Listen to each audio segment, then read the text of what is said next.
Alright, everyone, now we are in chapter, and we have one case from cyberattacks in Asia Pacific. So it's a cyber attacks in the Asia Pacific who targets the weakest link people. Okay, let's check this out. Alright, so this is our learning objectives, and we'll be taking about why is human behavior considered the most critical factor in cybersecurity, and both as vulnerable and defense. What it means is that in cybersecurity, people play a double role. On one hand, humans can be the weak point. For example, when someone clicks on a phishing link and then use a weak password or carelessly shares data, these actions can create security risk even if the technology is strong.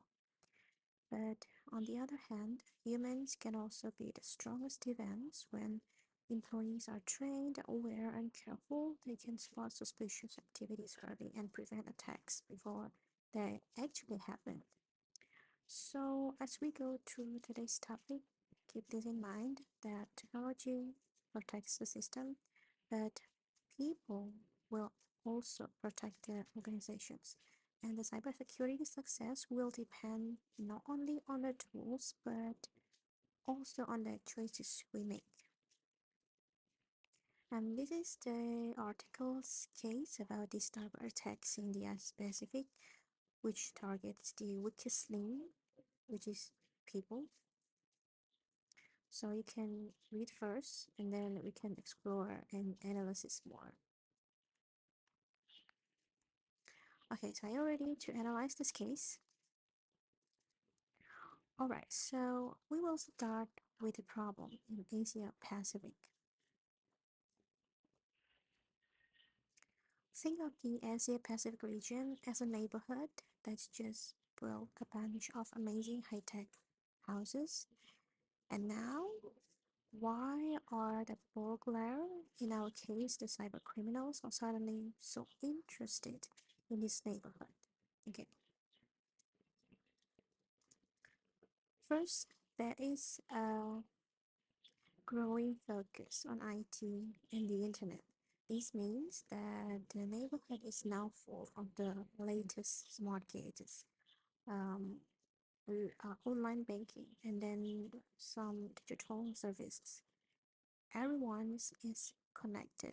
But here's the thing, the more gadgets you have, the more windows and doors a burglar can try to break into.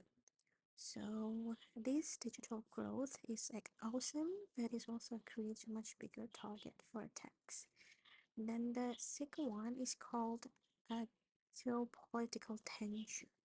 This is like if there's a rivalry between different neighborhoods and families, sometimes instead of just throwing rocks, they might try to steal each other's blueprint or shut off each electricity.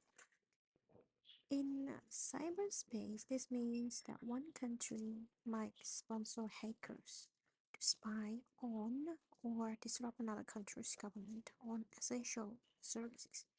So it's hacking for strategic advantage, not just for money.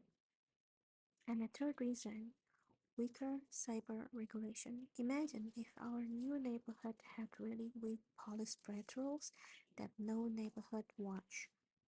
The the criminals walked in. Okay, perfect. It's easy picking. Okay, that's what happened when laws about cybersecurity are not strong enough or consistent across the region. It makes it a safer place for cyber criminals to operate. And why is a country like Singapore mentioned as especially vulnerable? It's because Singapore is like that one house in the neighborhood with the most smart technology.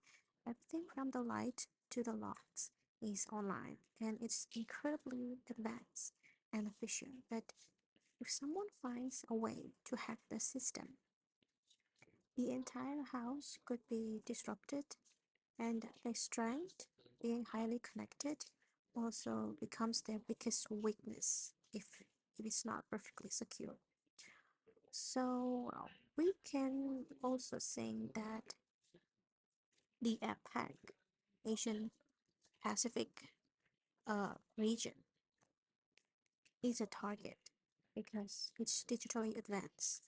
There's a lot of targets, and then it's a politically combated, hacking for spying or sabotage, and has a weaker digital law. It's a riskier place for hackers to operate.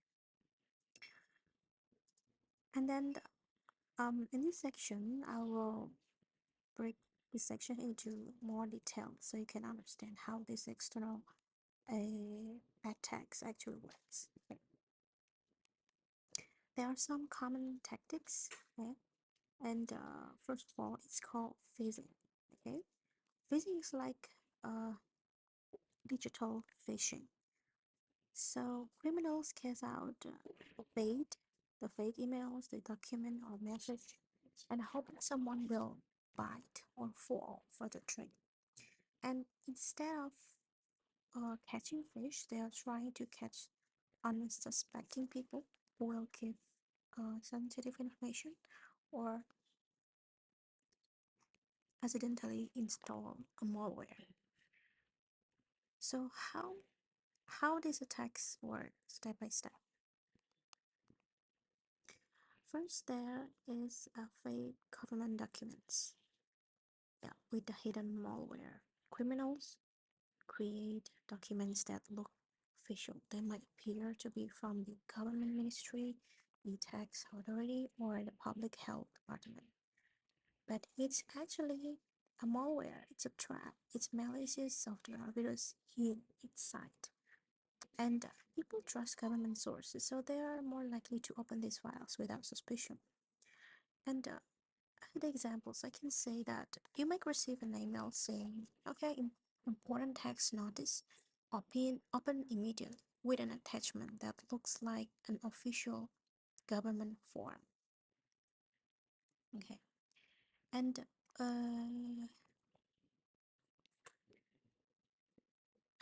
it's fraudulent press release or targeting the organizations. This is a second uh, external cyber attacks. The attackers create fake news announcement or press statement that look like they're from legitimate organization, and when you click to read the news or download the document, the malware gets installed on your computer and the press releases them. It seems so informative and harmless, so people don't expect danger. So the goal is the attacker wants you to open the infected files, or you click the malicious link, download harmful software, all while thinking you're doing something normal and safe. So they're tricking you into doing the damage yourself rather than directly hacking your computer. And I can give you some real examples from Ranger Group. It's a cyber espionage group. It's a professional hackers working to steal government secrets. They targeted governments in Southeast Asia, like countries like Singapore, Vietnam, and Thailand. They created documents that look 100% legitimate. Perfect government logos, proper formatting, and official language. These documents contained hidden malware that activated when opened. So one installed the malware could steal sensitive government information and also can monitor communication to access classified documents and also spy on the government operations. So even the government officials and the organizations with security training fell for these tricks because the fake documents were so convincing. And yeah, these attacks are so effective because they exploit trust, We're trained to trust official looking documents, and they look so legitimate. It's professional design, correct logos, and proper language. They create the urgency, like you need to act now or immediate action required.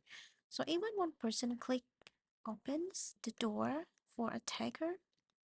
And these attacks succeed because they target human psychology and trust, not just the technology weaknesses. That's why people are called the weakest link. Even the best security system can be bypassed if a person make one mistake.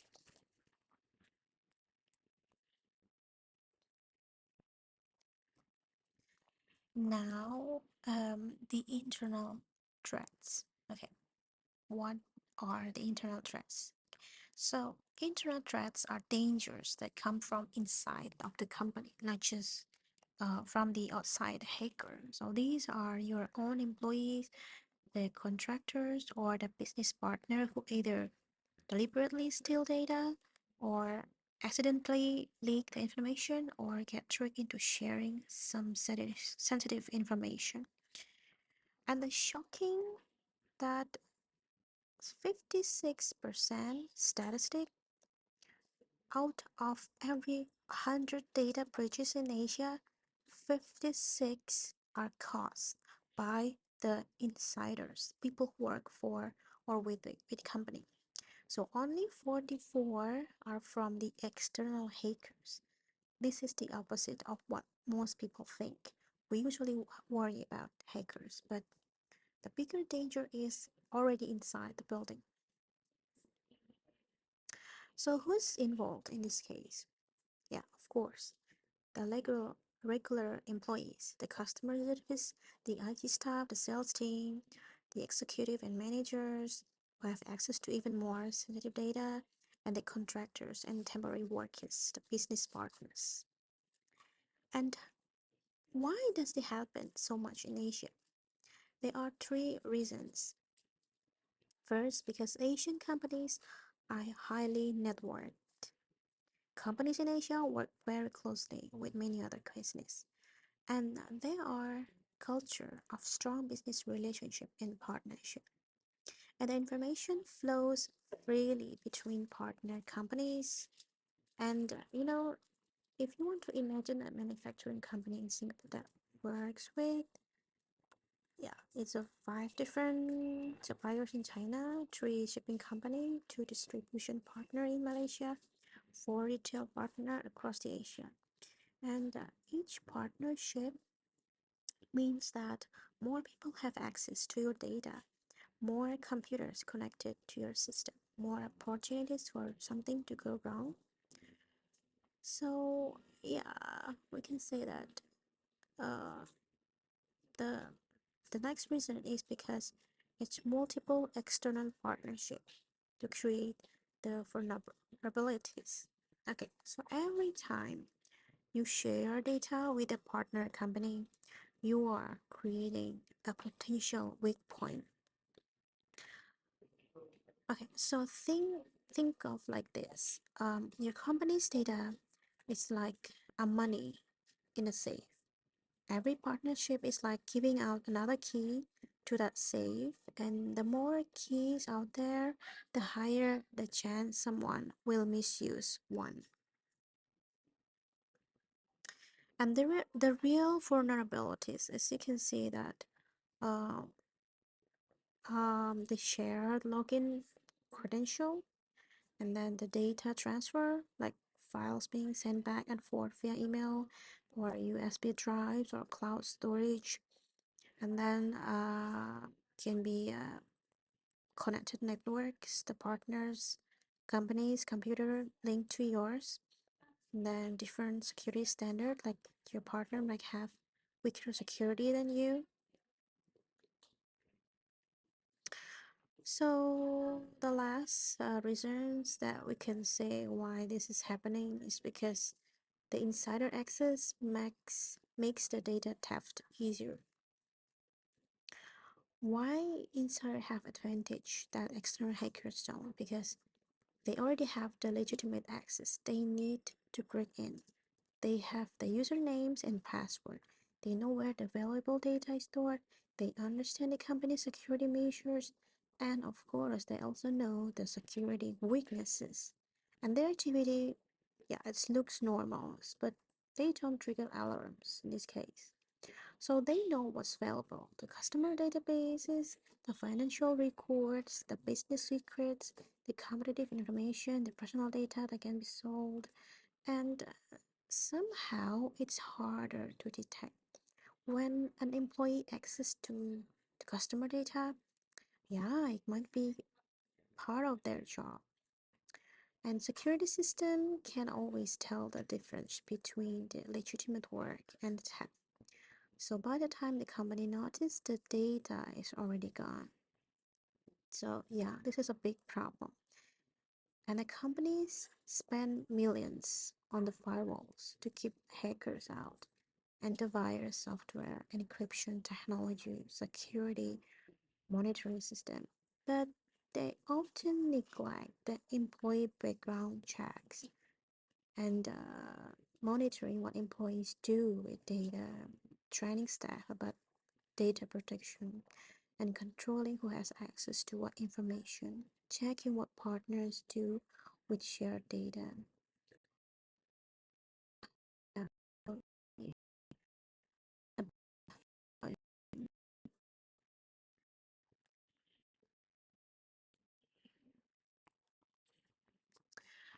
Okay, so we have a real case from DBS Bank's data breach. It's a good example of how insiders can cause serious cybersecurity problems. Okay, so here's what happened. Some DBS Bank employees in Hong Kong were caught leaking customer information.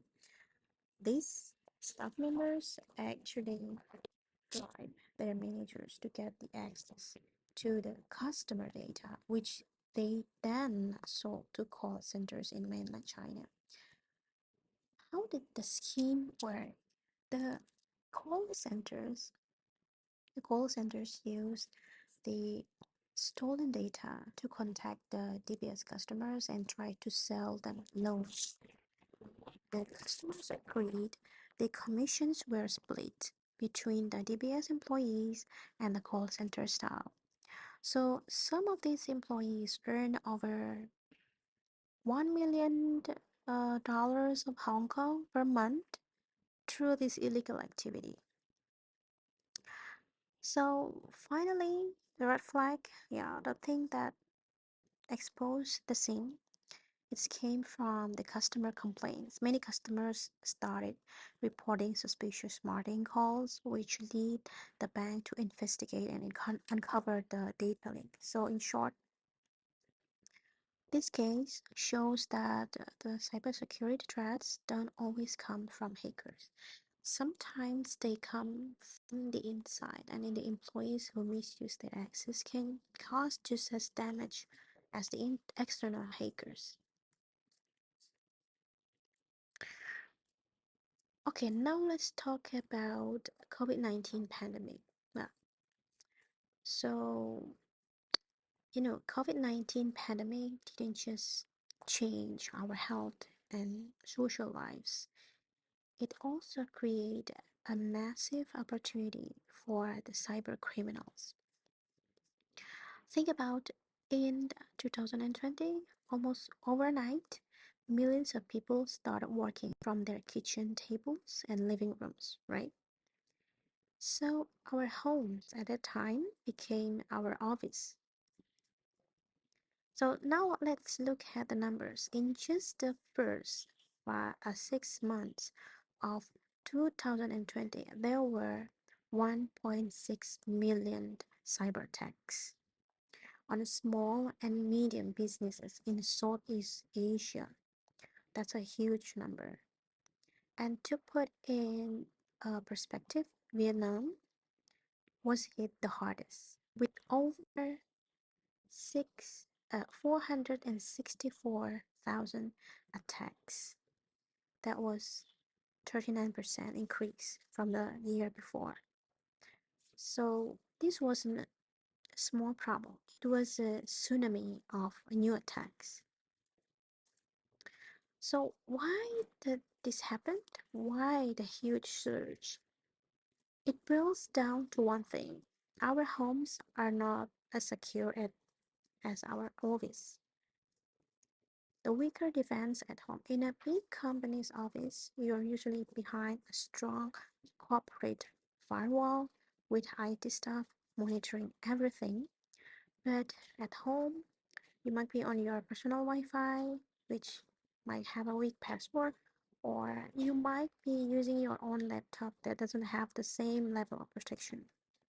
And at the office, there are rules. You cannot just click on any link or install any software. But at home, the lines are blurry. You might be using the same computer for work and then streaming movies and social media, which is increasing the risk.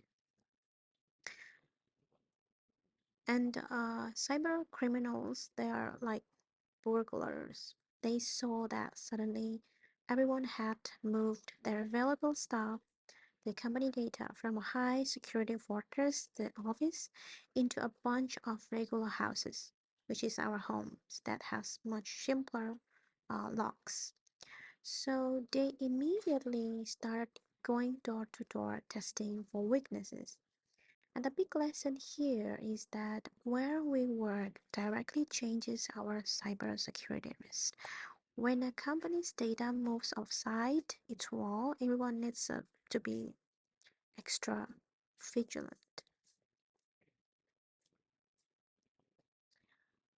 Okay, so these are big important lessons that we should remember from all the cases we've discussed. First and most importantly, human element is critical. Cybersecurity is not just about fancy software and strong password, it's about people. We've seen this in three main ways, like the external attacks exploit human trust and carelessness. Think about the Singapore airline phishing scam. The emails look so real, and this shows that hackers don't always break down digital walls. They often just trick people into opening the door for them by pretending to be someone you trust. And then the internal threats sometimes come from trusted employees, right? Remember the DBS bank case? The leak came from inside of the bank. And this reminds us that the biggest risk can sometimes be the person at the desk next to you, okay? And companies need to trust their staff, but also have systems in place to prevent and detect abuse. And then remote work creates new security challenges. Yes. When we work from home, we are no longer protected by the company's strong digital castle, the office firewall. Our home Wi-Fi and habits are much easier to attack, which is why hackers targeted remote workers so heavily during the pandemic. So what's the solution? The solution, protection. Protection requires a mix of things. Strong employee training and awareness. This is number one defense. We have to teach people how to spot a scam email and what to do if they see something suspicious. You are the first line of defense. And then strict security protocols, even at home. Yeah, just because you're working in a pajamas doesn't mean that security rules don't apply. Using strong password and company approved software is even more important outside of the office. And monitoring and detection system. Companies need alarm system to spot unusual activity, like an employee suddenly downloading thousands of customer files or login from a strange country. Last one, clear consequences for data misuse. As the DBS case showed, there must be serious, clear penalties for the employees who steal or misuse data. These act as a powerful deterrent. And yeah, we can conclude that to be secure, we need a combination of smart technology and, of course, smart and careful people. The best firewall in the world cannot stop an employee from being tricked or acting maliciously. That's why the human element is everything.